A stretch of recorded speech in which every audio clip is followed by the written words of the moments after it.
tubaniriza ngaba Mogo ng'olunaku olwaleero tulina ensonga ez'enjawulo tetwagala okubangirira. Ekisooka mu byonna twagala kubangirira Alan Cruz nga influencer waffe gwetugenda okuteekako naye omukono okutumbula products zaffe ez'enjawulo. Mogo erina ebintu bingi byetuuse eri bakasitoma baffe. Tutunda piki kuloni, tugabira ababalina piki nga ziri mannya gaabwe ne tubawa ssente, n'ababalina emmotoka nga ziri mannya gaabwe ne tubawa ssente. Ate tuleseewo n'ekipya eky'amasimu kuloni. N'olw'ensonga eyo tusazeewo twegatte ne Alan Cruz tumufuule influencer waffe kuba tukimanyi bulungi nti audience gy'atagetinga ekwatagana bulungi nabo bennyini betunoonya okufuna amasimu kuloni.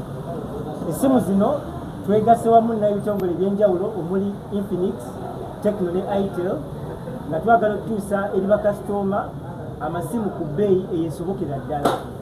Kasitoma kyetaaga okukola kyokka okuba n'endagamuntu ye n'akyala ku dduuka lyonna eririko akapande ka Mogo n'afuna essimu ku bbeeyi eya wansi ddala.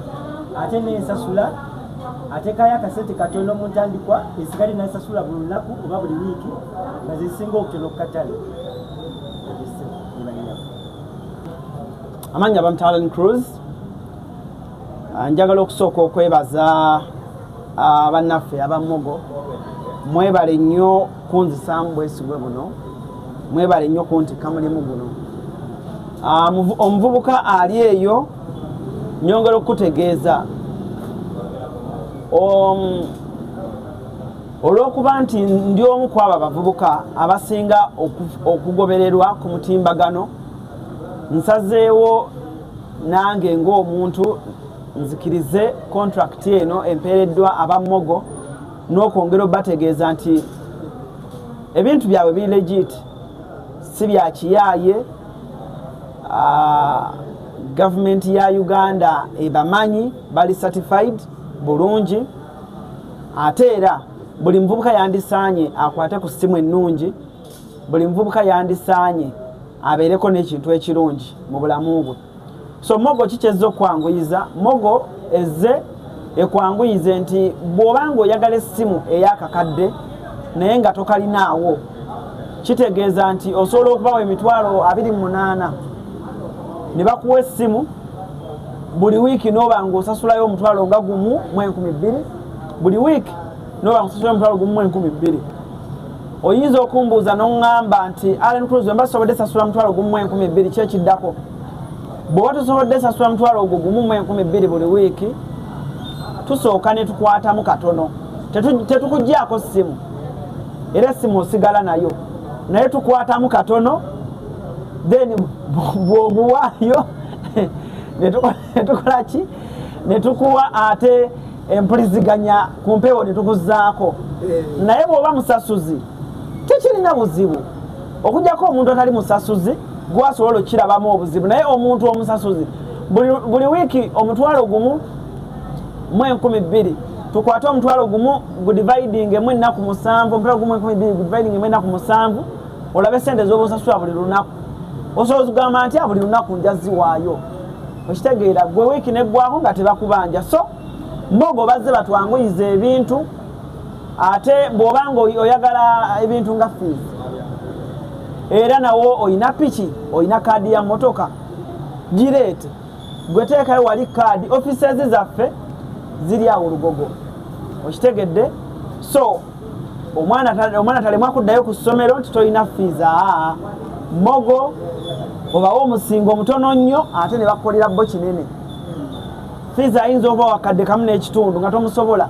So okwalika piki okateekeyo wali, ffe tukwate akasente kaadi, manya kaadi ya piki, ffe tukwate sente tugikuwe, ffe tukuwe sente, okitegedde. So mujje tulina amasimu ag'enjawulo, Infinix, Itel, Tecno. So zonna essimu weeziri bulungi nnyo nga bw'oziraba bano mu maaso. Mundabye nga nnanga essimu ya Tecno Camon 40, eno simu nnungi nnyo, n'oyinza okuba tolina ssente zigigula gimalayo mu kaseera ng'olina ebirala ebyokukola.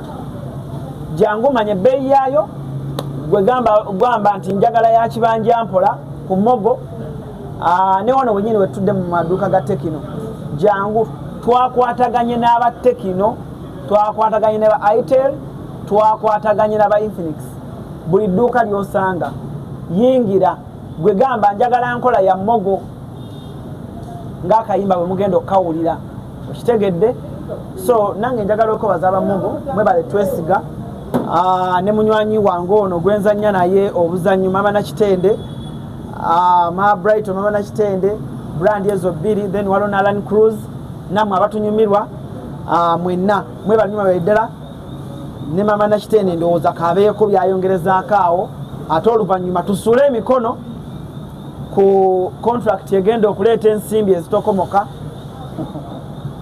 okujjako njagala okwongerera okwebaza bannamawulire bannange ababloga bannange ba YouTuber ba TikToker aba Facebooker Instagrammers mwenna abambereddewo mu lunaku luno kino kitulaga nti nga bannamawulire naddala egi yaffe n'empya twebeereddewo Shanstauze nkya waba n'ekintu ampita ne mubeererawo Tomiri waba n'ekintu ampita ne mubeererawo Blaze Media the same fenna banaye mwebali nnyo Kacumbali mwenna bakyali bange siyinza bamenya mannya mwenna ne mbamalayo ddala media ku TikTok awo musajja ankolera ddala bulungi muwaka wange Jose the blogger webali nnyo webalire ddala Cookie Promotions webali nnyo webalire ddala bannange mwenna muli bangi naye mumanye nti nsiimye mumpadde ebbanja ddene ate mwebali kundaga mukwano guno kuba obayita on a short notice ate ne mubaawo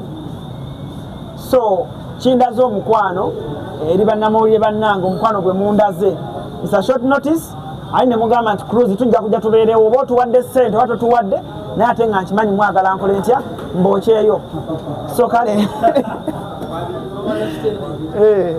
ozinze ngenda no short notice but bazze kankadde mu luzungu kuba akamba baffe bayinza okuba ba luzungu kandusonde on behalf of my fellow bloggers, journalists who have their social media platforms, I would kindly request Mogo, please, I'm on my knees, please help me. There's only one thing that you can give back. That's if you advertise with my fellow bloggers on their social media platforms. Many of them here have big numbers, but they really have less power reaching you guys. So if in case there is any chance we are going to write our names down, I would wish to see a Mogo advert or a Mogo logo on their pages, because I've called them on a short notice but they responded positively. So please and please, I would love to see each of the bloggers here having a Mogo advert. However small money it might be, but please, at least let him say, no, I won't work for that money. But for us, let's put a price for them. Please, thank you so much.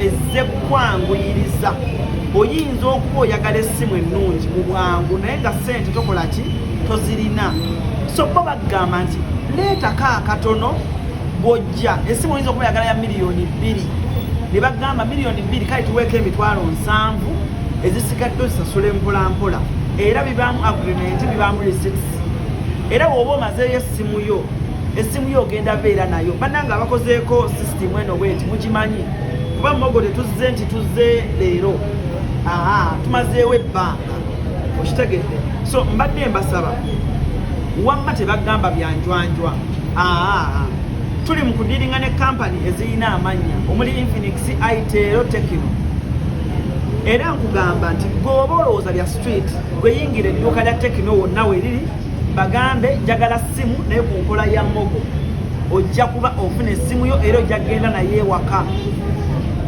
Soko je weebuuse tegeera ddayo eka lowooza komawo laba kye bagambye n'ebbanga lye bakuwadde onaalisobola saagala ate muntu agambe ate kuluzi nze essimu yavuddeko ate nedda nkunyonyodde negamba tamuzi ziri nti bwe muba mukkanyiza n'abammogo ne bagamba nti ogenda sasula omutwalo gumu 12 just giving an example buli wiiki ogenda sasula omutwalo gumu 12 n'ofeiringa ogusasula tebatwala ssimu yo essimu bagikulekera naye bo kye bakola just bakusalako essimu eyo nooba nga tosobola gikozesa okitegedde so kyekyo kyenjagadde okubatangaza nti si byakifere naye bali legit naye woba omuntu w'amazima jangu tukole bw'oba omanyi oli muyayeyaye toyagala sasula era obuzibu bukwolekedde okitegedde beera w'amazima bagambe nti omutwalo gumu 12 buli wiiki jangu ogusasule twala essimu yo teri agenda kufunako obuzibu gwe njagala oŋŋambe kyoba ondopera kyokka nti namalayo essimu yange ne bagaana ogimpa kyekyokka naye ebisigadde bigenda kubeera legiti ne mu sisitemu nga biraga gwayagala okwewola fizi z'omwana